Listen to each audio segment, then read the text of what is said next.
Pinagpalang araw po sa ating lahat. Ayan, nandito na naman po tayo para sa salita ng Diyos na gusto kong ibahagi para sa bawat isa sa atin. Gusto kong ibahagi ang Lucas chapter 6 verse 45.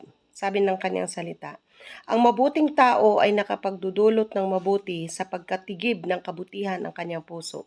Ang masamang tao ay nakapagdudulot ng masama sapagkat puno ng kasamaan ang kanyang puso. Sapagkat kung ano ang bukang bibig, siyang laman ng dibdib. Ayan, purihin ang pagkabasa ng salita ng Diyos. Dito makikita natin na mga kapatid, kung paano ang nakikita ng mga tao sa atin habang tayo'y sa araw-araw ng ating buhay, lahat ng ating mga ginagawa, sinasabi, nararamdaman nila kung tayo ay naging mabuti, kung tayo ay nakakagawa ng mabuti sa ating kapwa. Dahil sabi doon, puno ng kasamaan ang kanyang puso kung siya ay gumagawa ng hindi maganda sa kanyang kapwa. So, nawa makita ng mga taong nakapaligid sa atin na tayo nga ay nagiging mabuti, nagagawa natin ang anumang kabutihan sa ating kapwa. Nawa linisin natin ang ating mga puso, ang ating mga kaisipan.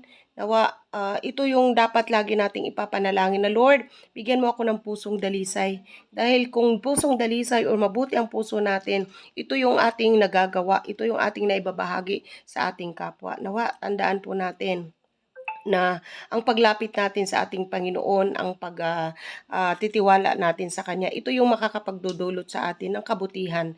Tulungan natin ating sarili, ang Kanyang salita na ating mga naririnig, makakatulong ito upang linisin ang ating mga puso. Magpatawad tayo, umunawa tayo, mapagbigay tayo, kaya nawa ang salita ng Diyos ay ating naunawaan at lagi nating matatandaan. Manalangin tayo.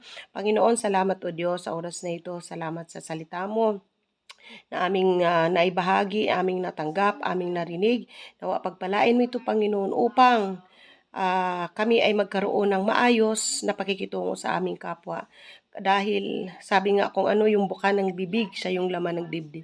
Nawa maging maayos, malinis ang laman ng aming mga puso upang patuloy kaming maging kalugod-lugod sa aming kapwa. Pagpalain ang iyong salita sa pangalan ni Jesus.